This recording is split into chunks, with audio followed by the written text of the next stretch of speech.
تفسیر رضوان غلطی کی معافی، سورہ حجر آیت نمبر 85۔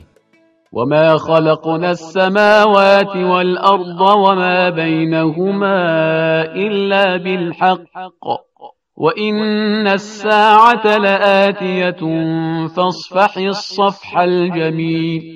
ہم نے آسمانوں اور زمین اور جو کچھ ان دو کے درمیان ہے سوائے حق کے پیدا نہیں کیا۔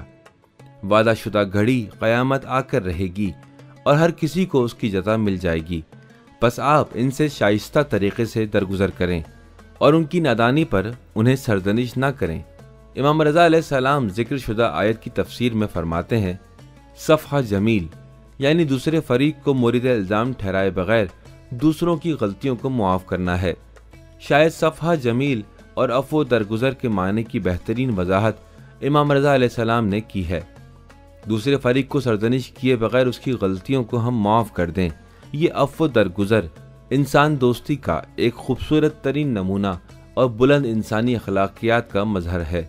اس آیت پر توجہ کیجیے، نیکی اور برائی ایک جیسے نہیں، اس برائی کو بہترین انداز سے دور کرو، پھر تم دیکھو گے اس اچھے رویے کے ساتھ تمہارے اور جس کے درمیان تمہاری دشمنی ہے ایسا ہو جائے گا کہ گویا تمہارے درمیان قریبی اور گہری دوستی ہے۔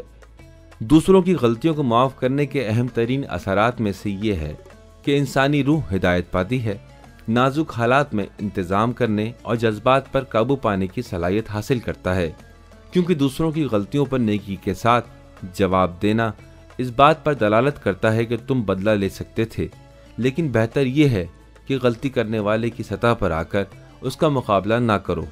اس طرح دشمنیاں ختم ہو جاتی ہیں اور دوستیوں میں بدل جاتی ہیں، انسان کی معاشرتی حیثیت بہتر ہو جاتی ہے۔ نبی اکرم صلی اللہ علیہ وآلہ وسلم کی ایک حدیث کے مطابق دوسروں کی غلطیوں کو معاف کرنے سے عمر میں اضافہ ہوتا ہے، اللہ تعالیٰ کا قرب حاصل ہوتا ہے اور اس کی معافی اور بخشش نصیب ہوتی ہے۔ لہٰذا دوسروں کی غلطیوں کو معاف کر دیں تاکہ ہماری غلطیاں بھی معاف کی جا سکیں۔